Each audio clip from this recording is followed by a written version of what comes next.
Hello hi नमस्ते जयराम जी की आप सबको मेरी तरफ से। मैं डॉक्टर दीपिका माथुर आज आपके सामने एक नया विषय लेके आई हूँ। ये है विटामिन B12। हम जब भी आजकल टेस्ट करवा रहे हैं तो एक एज पे, चाहे हम 30 साल की उम्र में करवाएं या 40 साल की उम्र में करवाएं या 50 साल की उम्र में करवाएं, कभी कभी तो बच्चे भी टेस्ट करवाते हैं तो पता चलता है विटामिन B12 की कमी है। ये विटामिन B12 है क्या जिसकी कमी होती है और इसको कैसे पहचाना जाता है, ये क्या होता है, इसका हमारी बॉडी में क्या रोल है, इन सब चीजों को हम डिस्कस करेंगे। तो विटामिन B12 है क्या? विटामिन B12 जिसका कोबालमिन भी नाम है, ये एक बहुत महत्वपूर्ण वाटर सॉल्युबल विटामिन है, जल घुलनशील विटामिन है और ये कई शारीरिक प्रक्रियाओं में एक आवश्यक भूमिका निभाता है। ये कौन सी आवश्यक भूमिका निभाता है? ये सबसे पहले अगर मैं डिस्कस करूं तो ये है लाल रक्त कोशिका निर्माण, मतलब रेड ब्लड सेल फॉर्मेशन में। यह स्वस्थ लाल रक्त कोशिकाओं के उत्पादन के लिए, प्रोडक्शन के लिए बहुत इंपॉर्टेंट है। जो पूरे शरीर में क्या करती हैं ये रेड ब्लड सेल? ये हमारे पूरे शरीर में ऑक्सीजन लेके जाती हैं। तो इस तरह से ये विटामिन B12 इंपॉर्टेंट है क्योंकि इसका फॉर्मेशन करता है रेड ब्लड सेल का। फिर दूसरा इसका फंक्शन है तंत्रिका तंत्र कार्य, मानी नर्वस सिस्टम के फंक्शन के लिए। ये नर्वस को जो सेल्स होते हैं उनके स्वस्थ रखने में मदद करता है और माइलिन के संश्लेषण में शामिल होता है, जो तंत्रिकाओं के चारों ओर एक सुरक्षात्मक आवरण होता है। ये माइलिन को सिंथेसाइज करने में इंपॉर्टेंट होता है। थर्ड है डीएनए संश्लेषण, डीएनए सिंथेसिस। विटामिन B12 सभी कोशिकाओं में आनुवंशिक सामग्री डीएनए के निर्माण और विनियमन में एक महत्व। नेक्स्ट इसका है ऊर्जा उत्पादन। यह भोजन को ऊर्जा में बदलने में सहायता करता है। कई अन्य विटामिनों के विपरीत B12 पौधों या जानवरों द्वारा नहीं बनाया जाता।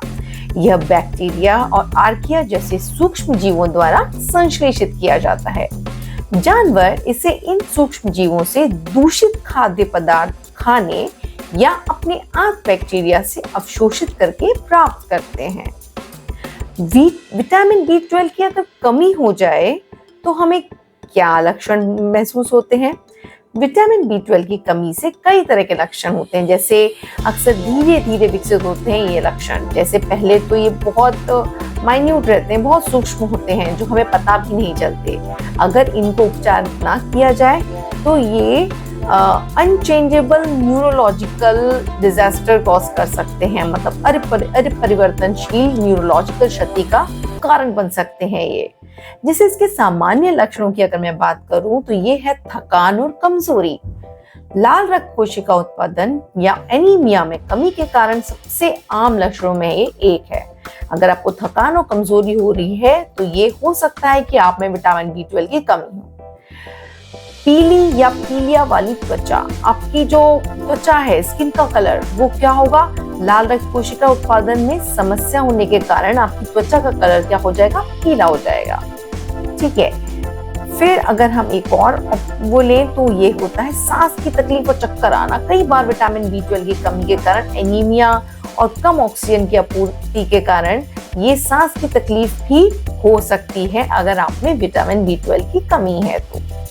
कुछ तंत्रिका संबंधी समस्याएं भी होती हैं, जैसे नर्वस सिस्टम से रिलेटेड, जैसे हाथ पैर या पैरों में सुन्नता या झुंझुनी आना। ऐसा लगेगा जैसे आपके पाम में या आपके पतेली में सुइयां चुभ रही हैं।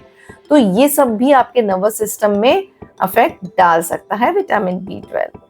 कई बार चलने में भी कठिनाई होती है, जैसे आपके कदम डगमगाते हैं, कुछ संतुलन की समस्या होती है, तो ये भी आपके विटामिन B12 की कमी को दर्शाता है। मांसपेशियां कमजोर हो जाती हैं, थोड़ा मानसिक परिवर्तन होने लगता है। मानसिक परिवर्तन, मेंटल चेंज क्या होगा? जैसे आपकी याददाश्त में कमी आने लगेगी, आप भ्रम या ध्यान केंद्रित करने में आपको कठिनाई होगी, आपका ब्रेन फॉग हो जाएगा जिससे बोल सकते हैं हम। तो थोड़ा मेमोरी लॉस होता है अगर विटामिन B12 की कमी होती है।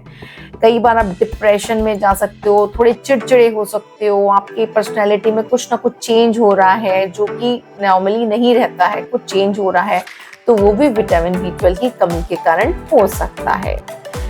अगर हम इसके बहुत गंभीर मामलों को डिस्कस करें तो ये हो सकता है जैसे मनोभ्रंश जैसे लक्षण, जैसे मतलब आपका डाइवर्जन हो जाता है, आपको समझ में नहीं आता है, कुछ भ्रांतियां होने लगती हैं आपको। ग्लॉसिटिस और मुंह के छाले, एक पीड़ादायक लाल और चिकनी जीभ हो जाती है, जैसे ये भी एक बहुत बड़ा एक लक्षण है। जैसे छाले आपके बने हुए हैं और वो ठीक ही नहीं हो रहे, तो ये भी विटामिन B12 की कमी से हो सकता है।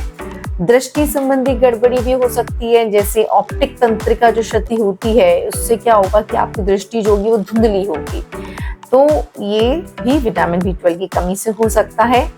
गतिशीलता में परिवर्तन, जैसे कभी जैसे विटामिन B12 के सोर्स होते हैं, ठीक है ना, प्राकृतिक रूप से, वो ज्यादातर क्या होता है, ये पशु उत्पादों में पाया जाता है। मांसाहारी लोगों के लिए, नॉन वेजिटेरियंस के लिए मांस, खासतौर पर लिवर और किडनी, बीफ, लैम्ब, पोर्क जैसे जो नॉन वेजिटेरियन फूड्स हैं, उनसे आप विटामिन B12 प्राप्त कर सकते हो। जैसे पोल्ट्री में चिकन और टर्की है, उससे भी विटामिन B12 प्राप्त किया जा सकता है। इसमें एक और नॉन वेजिटेरियन फूड्स में जैसे फिश है, शेलफिश है, salmon, tuna, trout, claim, sardine बेहतरीन स्रोत होते हैं विटामिन B12 की कमी को पूरा करने के लिए। अंडे की जर्दी जो होती है, येलो यॉक होता है, उसमें भी विटामिन B12 होता है। अगर और मैं बात करूं जैसे डेयरी उत्पाद में, जो डेयरी प्रोडक्शन फूड्स हैं, जैसे दूध है, आपका पनीर है, दही है, ये भी विटामिन B12 रिच फूड्स होते हैं। अगर आप वेजिटेरियन हो तो भी ये चीजें कंज्यूम करके अपना विटामिन B12 का लेवल सही ला सकते हो। और वेजिटेरियंस के लिए क्या होता है, क्योंकि आमतौर पे यही जाना जाता है कि नॉन वेजिटेरियन फूड्स में ही पाया जाता है, पर विटामिन B12 पौधे के खाद्य पदार्थों में स्वाभाविक रूप से विश्वसनीय मात्रा में मौजूद नहीं है। इसीलिए शाकाहारियों, खासकर शाकाहारी लोगों को इसके सेवन के बारे में थोड़ा सा पॉलिटिकल होना चाहिए। कैसे? जैसे आप फोर्टिफाइड फूड्स खा सकते हो। ये फोर्टिफाइड फूड्स क्या होते हैं? ये जैसे उन लोगों के लिए सबसे आम और विश्वसनीय स्रोत हैं जो पशु उत्पादों से परहेज करते हैं। तो ये फोर्टिफाइड न्यूट्रिशनल, जैसे यीस्ट होता है, फोर्टिफाइड न्यूट्रिशनल यीस्ट है, एक लोकप्रिय नमकीन खाद्य पदार्थ है जो अक्सर B12 के साथ फोर्टिफाइड होता है, जिनमें फोर्टिफाइड ही ये B12 के साथ होता है। तो जैसे कुछ यीस्ट जो होते हैं फोर्टिफाइड नहीं होते हैं, तो वो आपको नहीं लेना है, लेकिन जिसमें उपस्थित है ये फोर्टिफाइड न्यूट्रिशनल यीस्ट, उसको आप कंज्यूम कर सकते हो। फोर्टिफाइड प्लांट बेस्ड मिल्क, सोया, बादाम, ओट, नारियल और चावल के दूध अक्सर फोर्टिफाइड होते हैं। फोर्टिफाइड का मतलब ही है कि विटामिन B12 से इनको बनाया गया, विटामिन B12 का यूज किया गया है इनको फोर्टिफाइड करने में, तो इसमें विटामिन B12 प्रेजेंट ही होता है। फोर्टिफाइड ब्रेकफास्ट सीरियल्स, जैसे कई रेडी टू ईट सीरियल्स में भी विटामिन B12 मिलाया जाता है। और फोर्टिफाइड मीट विकल्प में जैसे कुछ प्लांट बेस्ड बर्गर या सॉसेजेस में भी ये उपस्थित रहते हैं। कुछ जैसे स्प्रेड्स होते हैं जिसमें यीस्ट एक्सट्रैक्ट होता है और भी कुछ स्प्रेड्स रहते हैं, उसमें भी विटामिन B12 पाया जाता है। कि आपका शरीर कितनी अच्छी तरह से इसको एब्जॉर्ब करता है और उपयोग करता है, यूज करता है, इस पर भी डिपेंड करना है कि विटामिन B12 आप लेने पर भी आपका शरीर एब्जॉर्ब कर पा रहा है। अगर एब्जॉर्ब कर पा रहा है तो क्या यूज का हो रहा है। अगर ये सब नहीं हो पा रहा तो ये सप्लीमेंट्स भी आपकी हर तरीके से हेल्प नहीं कर पाते। अगर हम बेस्ट फूड्स की बात करें तो best foods non vegetarian foods ही हैं, पर ऐसा नहीं है कि नॉन वेजिटेरियन फूड्स ही एक ऑप्शन है। अगर आप डेयरी प्रोडक्ट्स यूज करते हो, कंज्यूम करते हो या फोर्टिफाइड फूड्स करते हो, और अगर आपको मैं और अच्छे से बताऊं, आप स्प्राउटेड दाल वगैरह खाते हो, तो उसमें भी विटामिन B12 अच्छी मात्रा में उपस्थित होता है। बस ये होना चाहिए कि किसी भी चीज को बहुत ज्यादा देर तक पकाना, उसको ओवर फ्राई करने से उसके सारे विटामिन जो हैं वो नष्ट हो जाते हैं। तो हमें याद रखना है कि हमें नेचुरल चीजों को जितना हो सके कंज्यूम करना है। विटामिन B12 की कमी के कई कारण हो सकते हैं, जैसे अपर्याप्त आहार सेवन। अगर आप मतलब डेफिशिएंसी है आपका न्यूट्रिशन लेने में, आप ऐसी डाइट खा रहे हो जिसमें न्यूट्रिशंस नहीं है, तो भी आपको लैक ऑफ विटामिन B12 हो सकता है। जैसे वीगन और सच शाकाहारी सबसे आम कारण, क्योंकि पौधे आधारित आहार में स्वाभाविक रूप से B12 की कमी होती है, जब तक कि फोर्टिफाइड खाद्य पदार्थों या सप्लीमेंट का सेवन ना किया जाए। विटामिन B12 वाले रिच फूड्स नहीं खाते हैं तो क्या प्रॉब्लम्स आ सकती हैं, जिससे बहुत सीवियर एनीमिया हो जाता है। ये क्या करता है, जो हमारा इम्यून सिस्टम है, ठीक है ना, उन कोशिकाओं पर हमला करता है, अटैक करता है, और फिर क्या होता है कि विटामिन B12 जो होता है वो एब्जॉर्ब नहीं हो पाता है बॉडी। तो फिर गैस्ट्रिटिस या पेट की परत का पतला होना, जो अक्सर वृद्धि में देखा जाता है, जो पेट के एसिड और आंतरिक कारक उत्पादन को कम करता है। ये एक कारण है जिससे आपका पेट या आंतों की सर्जरी, गैस्ट्रेक्टोमी, पेट के हिस्से या पूरे हिस्से को हटाना, या छोटी आंत विशेष रूप से इलियम जहां B12 अवशोषित होता है, पर सर्जरी जैसी प्रक्रियाएं अवशोषण को बाधित कर सकती हैं। हम जो एब्जॉर्प्शन होता है उसको कैसे, किन चीजों से लॉस हो रहा है, क्यों नहीं हो पा रहा है, हम उसको डिस्कस कर रहे हैं। जैसे आपको अगर पाचन संबंधी रोग हो गए, क्रोहन डिजीज है, सीलियक रोग है, या क्रॉनिक कुछ आपके पेट से रिलेटेड जैसे डिजीजेस चलती हैं, उस चीज में भी विटामिन B12 अच्छे से बॉडी द्वारा एब्जॉर्ब नहीं हो पाता है। जो कुछ जीवाणु हैं, अतिवृद्धि या परजीवी हैं, जो पैरासाइट्स हैं, छोटी आंत में जीवाणु बहुत ज्यादा डेवलप हो जाएंगे या पैरासाइटिक अटैक हो जाए आपकी बॉडी में, तो भी B12 जो है अवशोषित नहीं हो पाएगा बॉडी द्वारा, ठीक है। अब अगर हम बात करें कि किस तरह की मेडिसिन्स जो हैं वो लेनी चाहिए, हालांकि हमें बिना प्रिस्क्रिप्शंस के कोई मेडिसिन नहीं लेनी चाहिए, लेकिन आप मेडिसिन को डिटेक्ट कर सकते हैं कि कुछ PPI मेडिसिन होती हैं जो H2 ब्लॉकर्स होती हैं। ये एसिड कम करने वाली दवाएं जैसे ओमेप्राजोल, रेनिटिडीन, जो कि बहुत छोटे यूज के लिए भी पेट के एसिड को कम करती हैं, उनको वो B12 के एब्जॉर्प्शन को कम कर सकती है।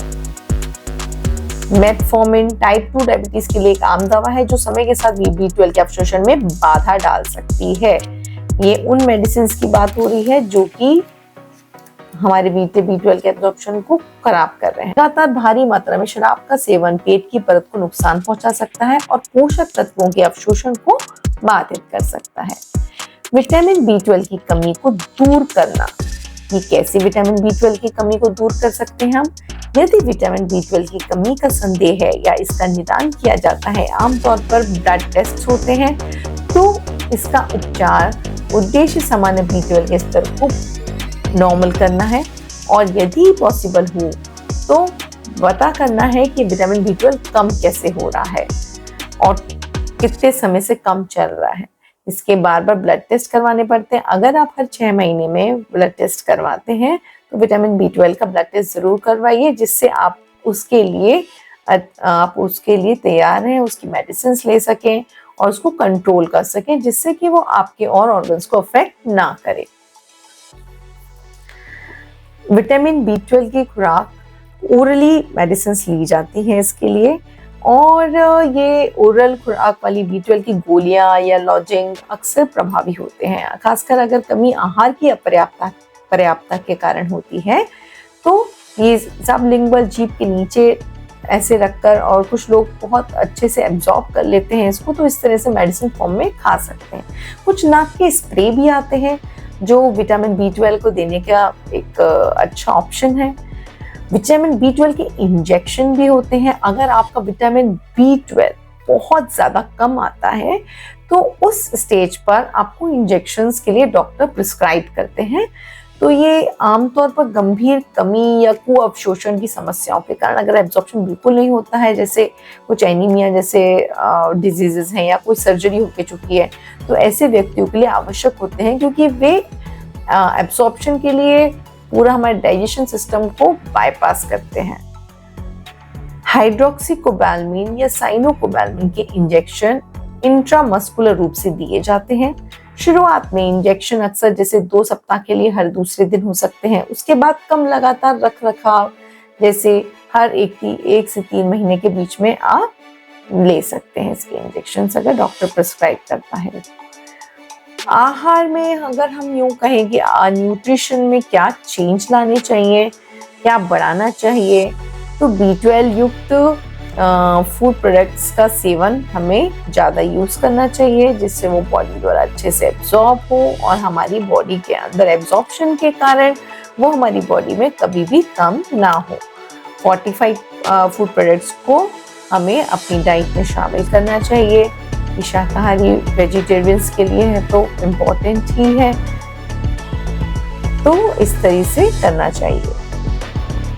अगर तो यदि कमी किसी दवा के कारण है तो डॉक्टर आपकी डोज को एक टाइम टेबल इसका डिस्कस कर देगा, टाइम एडजस्ट कर लेगा और यदि उपयुक्त हो तो विकल्प सुझा सकता है कि आपको कैसे खुराक लेनी है और कौन सी खुराक लेनी है।